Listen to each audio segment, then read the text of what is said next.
Hello, everyone. Good evening. My name is H. Melt. I work at Women and Children First Bookstore, Chicago's feminist bookstore. I would like to begin tonight's event by acknowledging the land on which Women and Children First sits is the occupied territory of the Peoria, Potawatomi, Miami, and Sioux people. There are over 75,000 Indigenous people of many nations living in Illinois, and we strive to recognize and honor Native histories, literature, and communities. We encourage you to research whose land you're on in your own homes and communities. Women and Children First is currently open to the public for in-store shopping Tuesday through Sundays from noon to 6. We are also processing online orders every single day, have curbside pickup, and ship across the country. We are continuing to do virtual events for the foreseeable future. One I am looking forward to happening next week is an event for an anthology called Sweeter Voices Still, which is all about queer Midwestern life. That is next Wednesday, June 23rd. You can watch recordings of past virtual events here on our Crowdcast channel or on YouTube with closed captioning. Just so you know, video of tonight's event will be immediately available to rewatch and share following our program. Tonight, I am excited to welcome two brilliant writers. Tonight, we have T Kira Mahealani Madden, author of Long Live the Tribe of Fatherless Girls, and Krys Belc, whose book, The Natural Mother of the Child, released earlier this week. As a trans writer myself, reading this book felt incredibly natural to me. It felt like family, messy and exhausting, but also full of love and tenderness, along with many unpredictable moments. Belc writes, "We can only really know once we're there." A line that speaks so much to trans life, to family making, to partnership. I can't tell you how many times a week I recommend books to people who have trans folks in their families. I know this book will mean even more to trans people themselves who are creating their own families too. Tonight, we will start off with some reading, followed by conversation and questions at the end. Please feel free to put any questions you have throughout the evening in the Ask a Question box at the bottom of your screen. And please, please, please note that green button that says buy the book. That will take you directly to Women and Children First's website, where you can purchase The Natural Mother of the Child, this incredible book. So without further ado, I'm going to hand it over to Krys. Thanks for being here, everyone.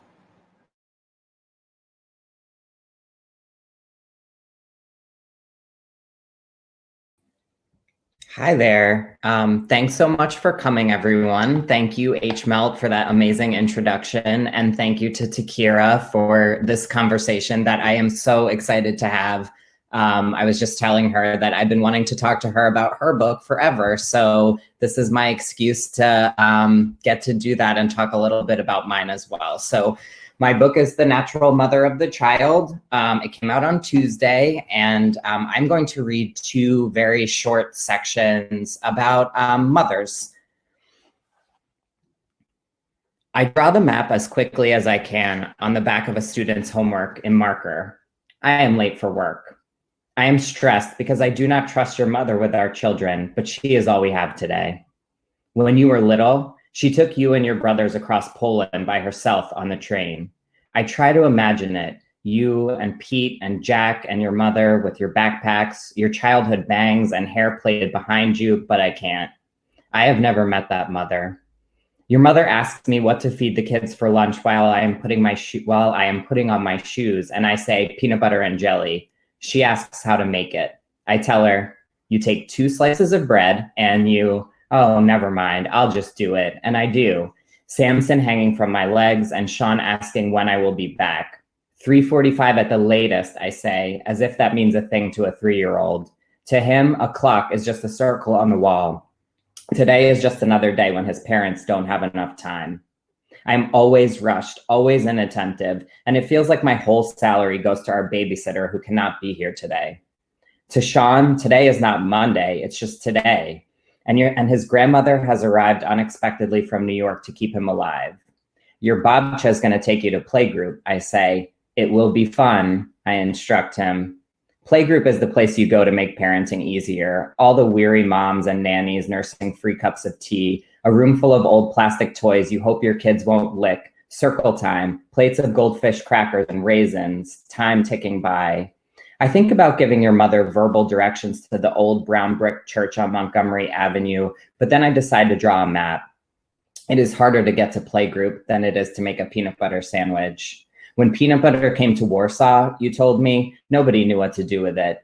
We thought maybe it was like butter, that you used it on a ham sandwich. Then we realized it wasn't like butter, but we would use it with butter, like it was the ham. Here's Frankfurt, I say, drawing a fat road going north and south, ignoring that it is one of Philadelphia's narrowest main streets. And here's Montgomery, drawing a thin line where she'd turn east toward the river, the highway, the church. You turn away from the train tracks. Your mother takes the map in her hands, looks at me with watery blue eyes. Thank you, she says. I cannot quite pin down what bothers me so much about her. I imagine it's mostly about me, but these days I do not have time for much introspection. At 3:45, I rush in the door after a day of teaching everyone else's kids, and Sean tells me they did not make it to playgroup. Babcha turned the stroller the wrong way, he says, and I think we went to where the wild things are. The tunnel past Lehigh, graffiti and discarded needles, ominous shadows and pieces of concrete strewn on the sidewalk. No stores, no other strollers, no playgroup. It's all blown out up there. Weeks later, she will go to her local ER when she gets lost coming home from the grocery store. There will be a mass. Until most of it is taken out, your mother will not know what it is. Glioblastoma multiforme, the worst possible news. MRI can provide a map to the tumor, but only tells us so much about what it might be. We can only really know once we're there. The other day, you came home from work and reported that a new doctor in your ER told you her father died of a massive heart attack peacefully in his sleep at a roadside motel on the way to Florida for the winter. It must have felt like a blessing talking with someone about death like that, a clean, easy death in an emergency room where no one meets an easy end. Your coworker's mother went to the front desk to ask what state they were even in. My husband is dead in his bed. Your mother never got to be old. She was a gym teacher, not even 60, tight and lithe and full of energy. She had thin, muscular arms and strong hands that were bigger than mine. When you told me 12 years ago that your parents were searching for a house in Colorado, you paused, then added, not that kind of Colorado, like middle of nowhere Colorado, cheap Colorado. It was their first real home together. Your mother had an apartment in Warsaw because she grew up in an orphanage, and an apartment was the state's compensation for such a childhood. Sometimes you try to talk about how small the apartment is, but in every tale, it gets smaller until, when you tell of it, you can press the walls apart with your hands. Your mother used to tell a story about getting a broken watch as a gift and still showing it off. It was one of the only things she owned. She was proud when anyone asked her the time. You asked her to stop telling that story, but she wouldn't. Their apartment in Queens felt sterile, like they'd never moved in, like a hospital. They've been here a decade, you said, but they don't think of this as their home. Your parents kept renting their little place in New York, waiting for their trips to Colorado. Our first time in Bailey, Colorado was my first time on a mountain. The house was beyond the middle of nowhere. After we had sex, I was so dizzy, and I kept waking all night wondering if I was dying for lack of air.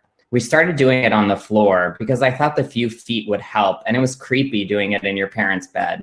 I was 19. They were back in New York. You told me about how your whole childhood they dragged you up seemingly every mountain in southern Poland, and you hated it.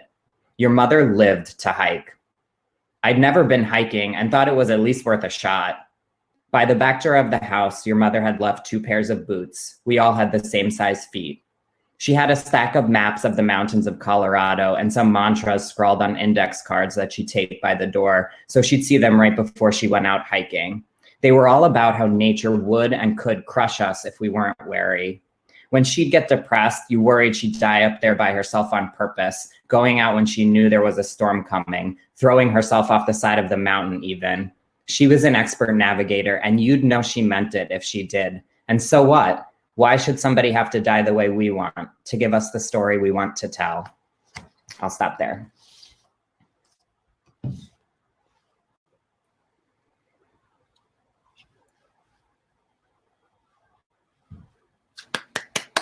I want to clap for you. So we can pretend we can hear everyone in this room clapping.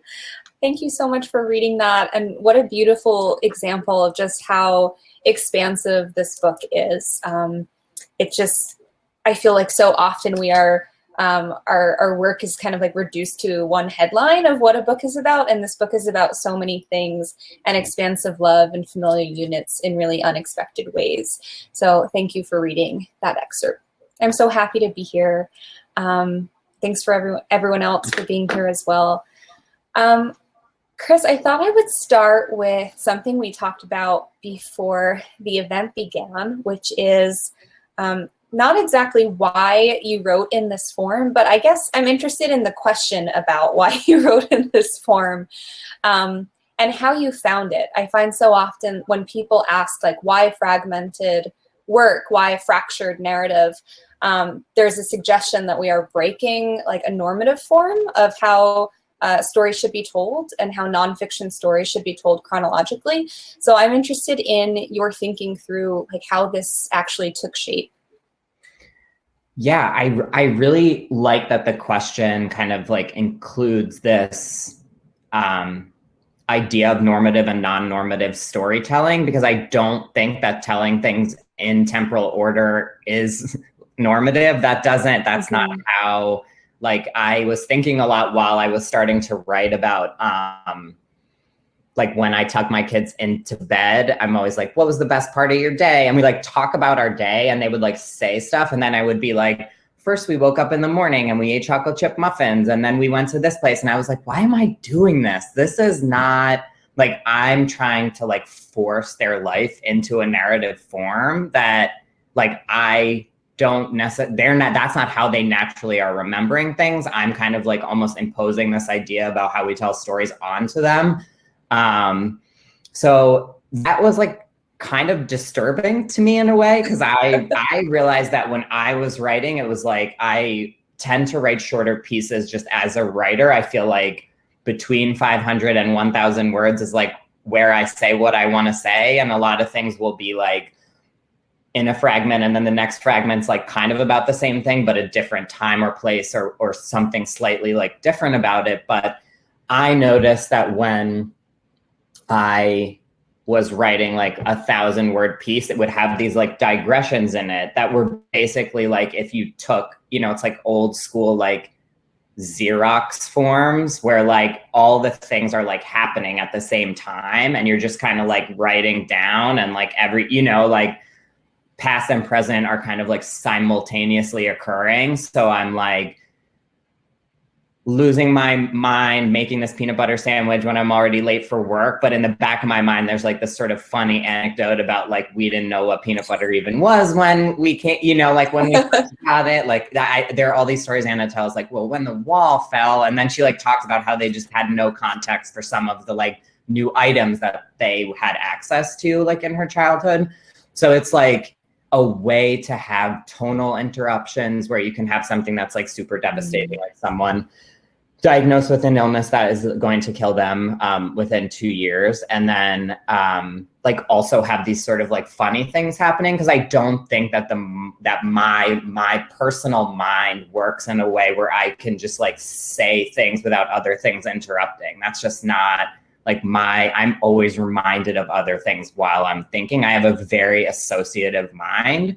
So for me, this is like a natural mode of storytelling. If I tried to be Tara Westover and write educated, that would take like a skill and craft that's not part of my skill set. It's not like I decided like, I'm going to fracture this narrative. I was like, a memoir is a story of a life, and I'm trying to tell the story of my life. And the way that I conceive of it is in this is what comes out, like this is not that there's not a craft to the individual pieces, but it's like, this is like literally a representation of the way that I think about my own life. And I want people to have access to that. If they're going to have access to me, they're going to also have to have access to like the way that I think about things. And I don't know, I think as a writer, I'm curious what you think about this, but I think as a writer, there's like a freshness to sitting down and having had like the previous day you ended something and you're still writing the story of your life, but there's already a lot of endings in that story. And it like lends sort of like an excitement and a freshness to writing a new like shard of it to me. Yeah. That was kind of my follow-up, is just to geek out on craft a little bit. Every piece, and we talked a little bit about how you're drawn to flash pieces, and so am I. Both Krys and I studied fiction. And I think got degrees in fiction before debuting with memoirs, which I find really interesting, with fractured flash pieces of memoir. And I'm always interested on a craft point of view, like how do you find shape to these tiny pieces rather than the book as a whole? Like there's such energy and engine to these fragments that you've written, from 300 to 1,000 words or whatever they are. And I think for me, it's this beautiful lyricism and musicality that you find in your sentences, but how do you think through structure of the tiny pieces themselves rather than the whole as well? Like, how do you find that energy? And you're so good at endings, and I just want to learn from you. How do you see the shape of something tiny? I appreciate you saying that I'm good at endings, because I do feel like it's a book that asks a lot of questions that don't have answers, but I was like, I do know how to end a scene, so I can just like trick people, give them like 10,000 false, and they feel the satisfaction of getting to an ending like over and over and over and over again. But then at the real ending, it's like, but it's not like an ending where you find out the answer to any of, to any of it. I am a big fan. When I write a lot in like the mega paragraph, and some of the fragments in the book are like maintain that form. And sometimes I was like, you're not Zaybald, you need to like hit enter. This is like, I tried to not have it, like if it wasn't working, it wasn't working. But when I write, I usually write like a long paragraph style is my starting point. Just like some poets start in couplets, like that's my natural, the mega paragraph is like my natural form. As far as like keeping flashes tight and making them like a contained piece, this is going to sound really weird to a lot of writers, but I conceive of like writing as pages. Like the page is like an art unit, and I would like have the text be this whatever size it needed to be so that the fragment could exist on one page. And I was like wanting readers to like, I was reading it at first. So I was like, when I turn the page, I want to like control the experience that a reader has on the next page. And it's going to have like it's going to have like a seed idea. Like I was late for work and my mother-in-law was there, but it's going to have like these thematic things and like other ideas, interrupting and humor and like sadness and what is an MRI and like all of those things. But I was like, they all existed basically on one page, and the whole book, when I first printed a draft, was like 100 pages of things on one page. I heard Sarah Rose Etter talk about this too, about the Book of X, how it was all originally everything on one page. So I guess there are other people who are deranged in this way. But I love that book too, because those fragments also had such a containment and an energy to them. I wrote the book in InDesign. I took it out of Word very early on to write, to kind of compile it. And I did most of the writing directly into that document. So I did have like a lot of page control, and I was like theming the page, like when they kind of I think it's easy to read through it fast and be like, they're kind of in a random order. But I did have like, I want the reader to be like with my mother-in-law and then with my mother and then with my mother-in-law, like kind of like switching all those things around. But I do have, like when I'm working on a flash, it's very much like it has a seed event. There's at least 2 themes that have to come in or else it's not like viable. You know, it was like one of the ones that just like didn't make it. Because I do think like you're also an editor and I'm an editor and I edit flash nonfiction pretty much exclusively. And I think that a lot of the flash that we think is about one moment is only successful if there's like at least a couple of other things happening. They're just often very subtle. It's like almost like an effect that you don't even notice unless you're like actually like breaking it down or editing the work. And you're kind of like highlighting like where do these other ideas come in. But yeah, I have like pretty annoying rules for myself about like what is viable and what isn't. And that the piece that I read was 2 flashes, and the second one is the only part of the book that ends on a question mark, which I kept going back and being like, is this part of my, like what I'm allowed to do for myself? Like, am I allowed to end like this? Is this a satisfying ending? I ended up like deciding it was okay, but I think I'm still like, is that a satisfying way to end that particular like rumination on something? I don't know. Yeah, sorry, that was like a really long answer. I think so. It's a way to sneak in that suspense at the end, just add a question mark. That's a tip for all of us. Like, wait, what? And then you turn the page and it's like something totally different's going on because it's me. So like, I don't know. What do you think, Krys? You're not telling me. You just moved on.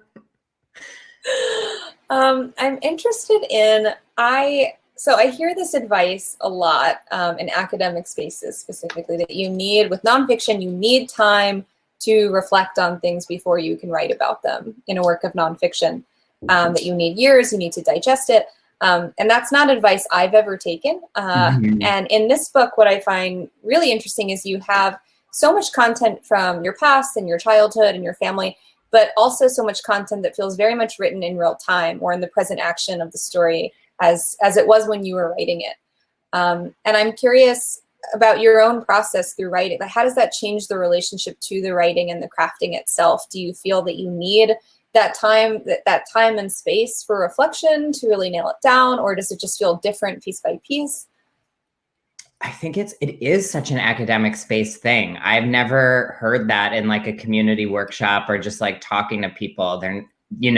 But I feel like in workshop, I've heard that all the time. Like given as advice to someone if they turned in something where the form wasn't quite working or something about it with like the balance was off, like whatever the main issue may have, like it's not my job to diagnose someone else's work, but whatever the issue would have been, instead it was like the workshop leader would pivot and be like, why don't you wait 2 years? And then, and I'm like, well, why don't we just try it a different way? Like, right. I had this like, I'm really glad that I went to writing school because I never would have like stopped being an elementary school teacher and actually started writing things if I didn't personally go to the MFA. I took a literature course that was on life writing, and it was not only about memoir, and it was about like British literature, which I know nothing about at all. And I just kind of like signed up for this class because like you should do new things, I guess. And we read Moments of Being by Virginia Woolf. We read like she had these 2 memoir attempts at very different times in her life, where they both describe the same things. Like they're both about the death of her mother when she was a child and kind of like the mood of her home. And a lot of people have just spent, it's Virginia Woolf, so scholars spend their whole career like trying to figure out what the subtext is of like literally every clause and every sentence. But what I took away from it was like, both of these pieces of writing are really like deeply engaging, and they're like such an interesting take on like what the meaning of a life is. And there are things that she had later in her life, both like in terms of her writing craft, but also just her perspective on her childhood, that like makes it for an amazing thing to read those things together. And what I took from that was just like, you can write about things at any time. You just have to do a good job of, like, it's just, you know, you're going to have a different perspective. I have a different perspective on the events that happened like in almost real time as I was writing now. If I had to write about those things now, I have different ideas about what they meant, and I have different takes on them, and I probably would choose different details. And I highlight different things that, like, people say a lot of things, but I chose to give the reader like only some of what they were saying. So I don't think that you necessarily, like, it's not a matter of gaining or losing. And I think that when people are nonfiction writers, like, I don't have an interesting life, so I'm probably going to write about a lot of this stuff again in some form. It's going to just like have my new and improved brain on it. I do think that for me personally, I think the last section of the book, which happens in the very present, like, it's the only time that really, like, the book is a sustained look at a shorter period of time. And I was writing it like literally, the text is like, Samson is 5.5 years old. And he like was actually 5.5 years old when I was writing it. And I think that that last section like is some of the strongest writing I've ever been able to do myself. You know, I hope that I keep getting better. But for me, when I wrote that section, I was like, I'm really in this right now. And I think that some of the sections about my childhood are great, and I have like an interesting take on them, but I from my personal experience writing this one book, it would be false for me to say that I can't produce good things about things that happened last week, because that's what I did. Like, I just, you know, for me, I don't know what other people might read the book and be like, it was great till the end, but then he really went off the rails. But that's not how I feel about it. I feel like there is, a rawness to the way that you feel about things that just happen that you can never get back. You can gain a lot of things with distance, like perspective on it, and you mature and like whatever, but you're never going to feel in it again. So I like that I got to be in it and feel it.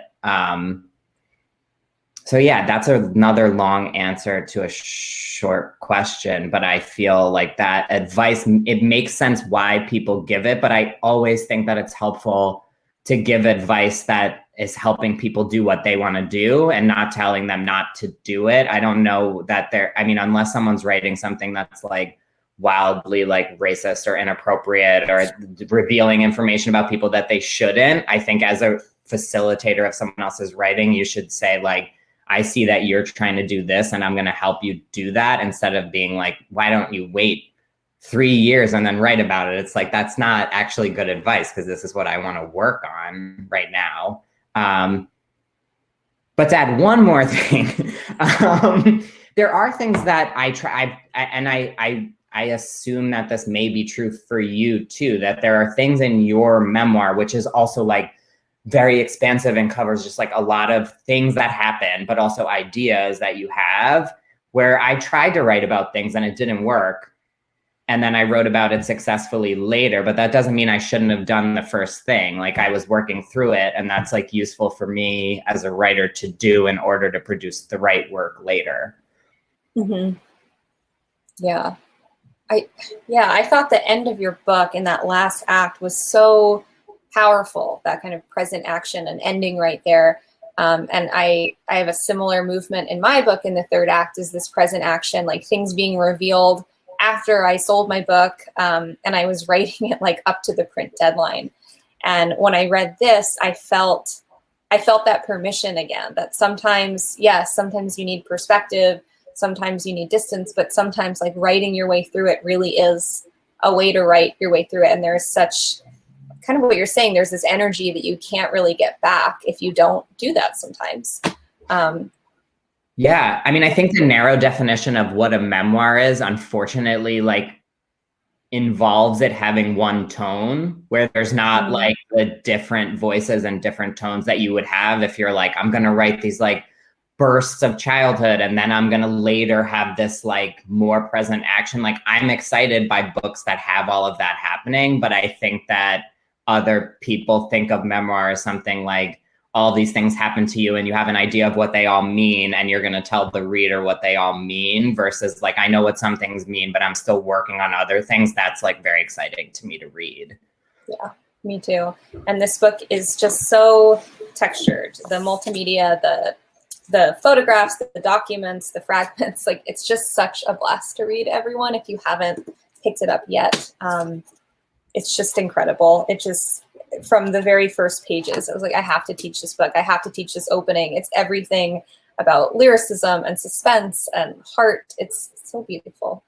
I appreciate that so much. My editor was like, I don't remember if it was my editor, but they're like, are you sure this isn't like a prologue or chapter 1? And I was like, no, it's not that. It's just like the beginning. I don't want it to be like part of the table of contents. It's just like tonal stage setting. I had like weirdly strong opinions about that maybe I don't hold anymore. But at the time I was like, I just want it not to be like tethered to anything else that happens. Yeah. I'm curious in terms of, the publication. Congratulations on the publication of this book and it being out in the world as of this week. I find that often those systemically marginalized our books, especially nonfiction works and memoirs, are often reduced to like educational texts, and we become experts or pundits on a group or community of people who are then have this gaze of like, this book is going to tell me how to act and how to learn. And we saw this last summer with anti-racist texts. So I'm curious, how are you grappling with that, both in the text and this week, as a person who's just published this book during Pride Month? Like, did you make certain formal decisions in the book itself to kind of avoid that gaze? I think that's the main, if I had to say what the direct address is for, it's to avoid over explaining, because it's like weird and false to be like, let me sit down and tell a story to my mom about what it means that I'm a person. Like that is like a false hat to put on and it wouldn't make for good writing. So I think that as a technique allows for a level of intimacy where you're like truly trying to like, it is about bridging gaps, but it's not about bridging the gap of like, I'm going to tell you about like when the word non-binary was first introduced into like common, right? Like, but I think that some trans books are like that. And I think that they're so valuable, like to people and to me as a like reading just stuff like that is so meaningful. But because those books exist, then I can be like, I'm literally not doing any of that. I have no interest in that as an artistic endeavor. And I felt extremely freed from that pressure for a number of reasons. So like the first reason is that I did write a lot of it in an MFA program where there were a lot of other trans people kind of like randomly there at that time. It was in the UP in Michigan, and it's like kind of in the middle of nowhere, but like everyone's trans. Like it was a very kind of like perfect storm of people who came to the program when I did. So I was used to always having at least one other trans person in workshop every time. I never didn't have trans readers, and my like person that would come over and write with me is trans. So that was a gift. I also like never received any pressure from either my agent or editor to make it different. Like they did like very skilled editing that helped the book so much, especially telling me like where I wasn't, where I needed most to put my attention, like just kind of like putting a flag in. But in terms of like, you should turn this into a book where you're explaining transness, you're giving more information about this or that, or you're telling it in an order that makes more sense. Like that was not ever part of the equation of this, which I feel like incredibly blessed about, and know that that is not true for a lot of people who are like doing memoir or nonfiction. I just got very lucky with all aspects of creating this art, which I worry is never going to happen. It's like that's never going to happen. It's just like very lucky. And yeah, I mean, I am marginalized in some ways, but I'm also like a middle-class white guy. So there's like, yes, I'm stepping into a genre that's like not where there's not a lot of diversity in what kinds of stories get told, but I'm kind of like very easily acceptable as a person to put in that like first slot in a way. So I do wish that I wish in general that in parenting stories, there was more diversity in like what's happening. It's like one of the most like heavily restrained genres, I think. And critics keep writing about how white and middle class and cis female centric the genre of motherhood writing even is, but that doesn't change who gets published somehow. So, yeah, it's hard. And it's hard to be asked about trans things that I know nothing about. I'm not a medical practitioner. I'm not a professional trans person in any way. I'm not an attorney. I'm a teacher, so I don't know about a lot of that stuff. And I try just to say like, there's experts on this and you should probably,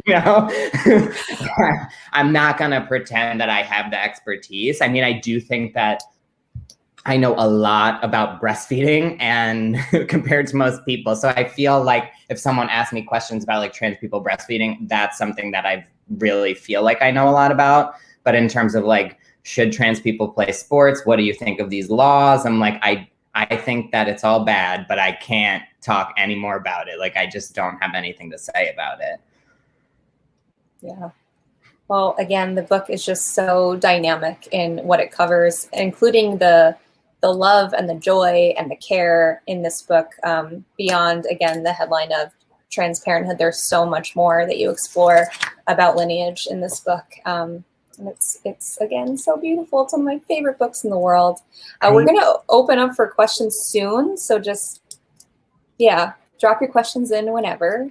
I guess, Krys, maybe we'll end on, you just published this gorgeous piece in LitHub about cooking as care for the family. And there's so many beautiful and tender cooking scenes in this book.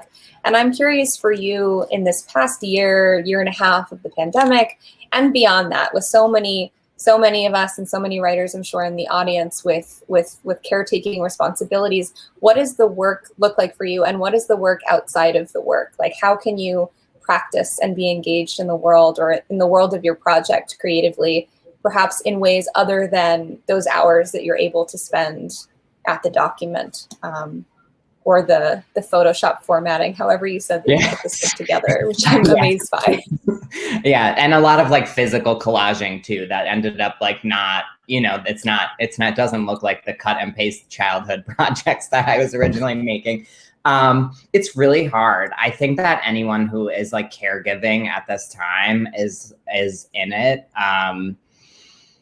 It's difficult. I have been through a lot of fights with myself about what I should be writing at this time. I should be writing fiction. I should be going back, like you said, you're going back to fiction. I was like, I should go back to my short stories. I should, I don't know, come up with some new idea of fiction that would excite me. And instead, I really have just tried to be generous with myself and allowing myself to keep writing like flash nonfiction because it makes me happy and I like it. And it's like, I keep being like, but it's too similar to other things you've done. And I'm like, the book is not that long. I'm older, like, there's not like a limited amount of time. And I have really tried to turn to writers who have written life writing in all different kinds of ways, like over the span of a lengthy career, and just kind of like read like Melissa Phoebos's books, like all of them, and been like, this is like someone is working on like the story of a life and the world and research like in all different kinds of like methods. And I'm allowed to engage in that project. Like, it doesn't mean that I'm writing a second memoir. It's just like,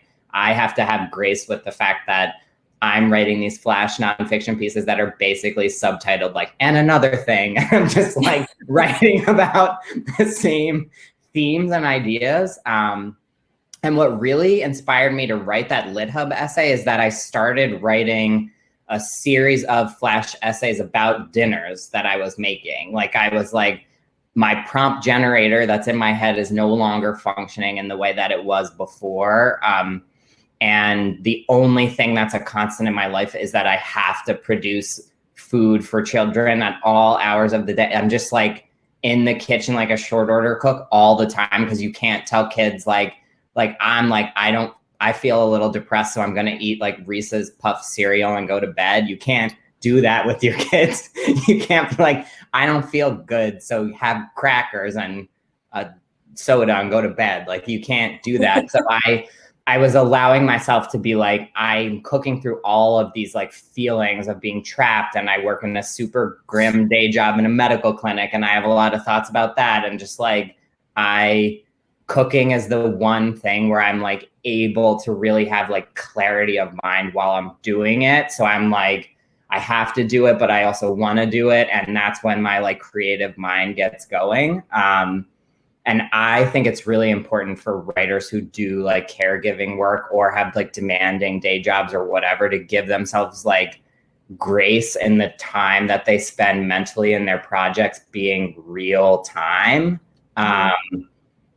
Yeah, it's not, it's not like a word. I think there's like a little bit of like a word count obsession and how fast people are putting out. And I'm just kind of like, I'm trying not to engage in that as much and just engage in like, my mind has produced things that I have enjoyed. So I need to have it like primed so that I can keep doing that and be, like a person who keeps writing and doesn't just give up and hide and never do it again.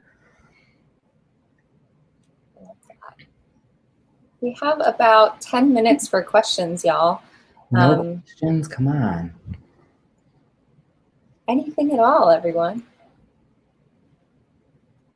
Chat box or the question box.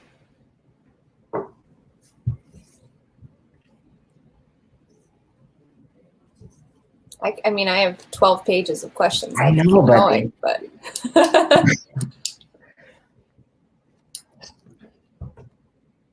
that's a great question.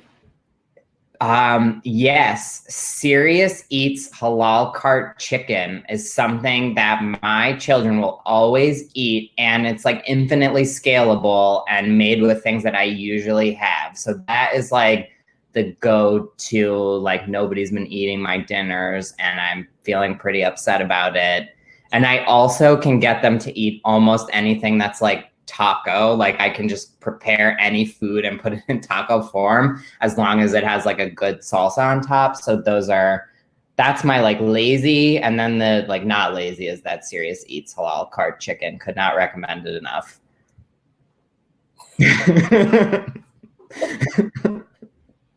I mean, more food questions are good. We have 2 questions in the chat box. Fictional or otherwise, who are some of your favorite depictions of parents and children? Oh, and a compliment on our excellent shirts, which was accidental that we both just felt like colorful flowers were the mood for tonight. I am so glad that I didn't try to read Lydia Kiesling's novel while I had a toddler. I think I would have had a nervous breakdown. But I read it when my youngest, Zizi, was like 4. And I was like smugly out of that time of my life. At the time, I'm always like, in the book, I talk about how we like talk about having more kids. So that's like an open question in my life that I'm very open about. But at the time, I was done with having young kids. So I cannot describe how shockingly accurate it is about the demoralizing dailiness of having a toddler. It's specific to toddler time. So that book is one of my favorite, but also harrowing descriptions of having a toddler. Elisa Albert's After Birth is a really great novel about like the immediate postpartum period.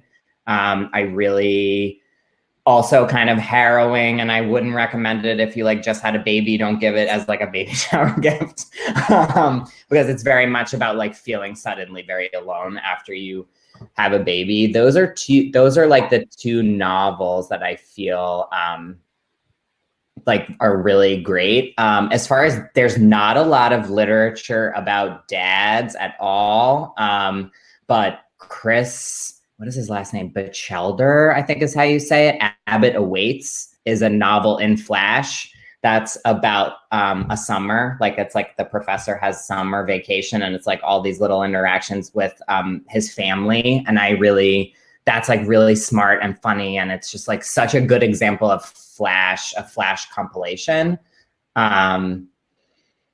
Yeah, those are my favorite parenting, baby related things. I also love mom blogs. That's like how I started writing nonfiction. So like, I think that it's a great art form. And I wish that Instagram hadn't taken over like the long form mom blog. I miss it. Another question from Michelle. The book seems so personal. How do you establish boundaries as to what you are willing to write or share with your readers? I'm like a kind of like open person. I feel like I have a reserved affect when you first meet me, but I'm not like reserved in like what I like kind of share about myself. So that wasn't particularly difficult. But as a writer, I think that there's like, how do you decide what to put in? And I think the place where I had the hardest time with that is there's a section in the book that I get asked about every time I talk about the book, except this time, which is nice. But now I'm about to start talking about it. There's a section about anger and my dad and just like recognizing anger as a part of myself that I don't like or didn't like. I feel like I've moved on and matured from a lot of the like negative thoughts and behaviors I had that I wrote about in the book. But in that, I received that kind of like writing advice where it's like, you should write more about this, or like, when you go to a workshop and people are like, more of this and more of that. And I'm like, it's an 8,000 word essay that you're trying to turn into a 20 million word essay. That's not what this is. So I didn't want to say more. I was like open to lots of kinds of editing about anger and how I feel it's part of like my inheritance from my birth family and, like that kind of stuff. I had a hard time there because I wanted to set a hard limit and kept getting prompts to like explore further what it was exactly. And I was like, this is not, this doesn't make me feel comfortable. I still feel nauseous when I like look at that part of the book. I'm not going to do that to myself anymore. But I think in terms of like self-scrutiny, I really wanted to like put a pretty hard lens on myself and really kind of fight the desire that people have to have trans people be very like eager for acceptance. I didn't want that to be part of this book. I understand why that sentiment exists in the writing and why in the editing and publishing, especially look at who's editing and publishing. So I understand why it makes it into some trans narratives, especially like the old, the farther you go back and read them. But I was very much like, I want to put the parts about myself, mostly like crippling ambivalence, that I just like think are really important for me to explore in the book. And finally, my kids were at an age where I felt like I was writing about them almost as if they're like not real people yet, because they're in the book in a very flash, like you see flashes of them, but I didn't try to like introduce them fully as people to the reader, really. Beautiful. Thanks for sharing that. You were discussing earlier how you've given yourself grace in terms of how much writing you do because of your job and family. After a long day or week or month, what activities are generative for you in terms of your creative work? And you did talk about prompting yourself. I'm interested in that too. Yeah, a lot of the stuff in the book. So like I did write a lot of it in a writing program, which is like an amazing gift of time that most people will never get. So I think I'm very grateful that my family was on board with me, like quitting life and moving them to an MFA program for a while. But I also had an 8-month-old and no childcare during the MFA. When we got there, the first semester, I just like literally had this baby on my back everywhere. So it's not like it was the most ideal time for creation either. And a lot of the things in the book were prompts that I gave myself also. Like, for example, there's like this section that's all short essays that are about words that first appeared in the dictionary the year that I was born. And I was like, I remember being like, I'm on winter break. My kids are on winter break. Like, this is grim. My partner was working 5 or 6 nights a week to like, cause she's like now you're off work, so I can sign up every single day and like actually make money. And it was just so grim and demoralizing, like, because there was also like 10,000 feet of snow. And I was like, if I don't have like something that's fun formally, I will never be able to write anything. So that is my advice, like one, for generating anything, but then secondarily for writing about really hard things. Because I was able to write about a lot of the really hard things because it was fun to do it in the forms. It was fun to cut up my birth certificate into a million pieces and use that as like a prolonged prompt for writing. And I was able to write about things that I didn't think when I sat down to write. Like, I didn't think I'd be able to write about like the very complex feelings I have about like my mother-in-law and her death, and how I feel a lot of regret about the way that our relationship was. But I was able to, because I was like, it'll be fun. You will write like 3 flash essays that have to do with the word mother, you know, like they're all just like totally made up prompts. And that personally helps me a lot. It's wonderful. I think that's time for us. Thank you again, everyone, women and children, everyone, for being here. And Krys, this was, I feel like we could talk for so many more hours. I wish flew by. One day we'll hang out in person and we can talk craft for a prolonged period of time. That would be so fun. I would love that so much. Thank you both so much. Thank you, Krys Belc. Thank you, T Kira Mahealani Madden. Thank you to the audience for being here. Please don't forget to hit that green button to grab this book. It is beautiful. It has many images in it. And thank you all so much. I hope you have a great evening and weekends. Take care, everyone. Thanks, H-Mel. Thanks so much. Thanks, everyone. Have a really good night, everyone. Be well. Be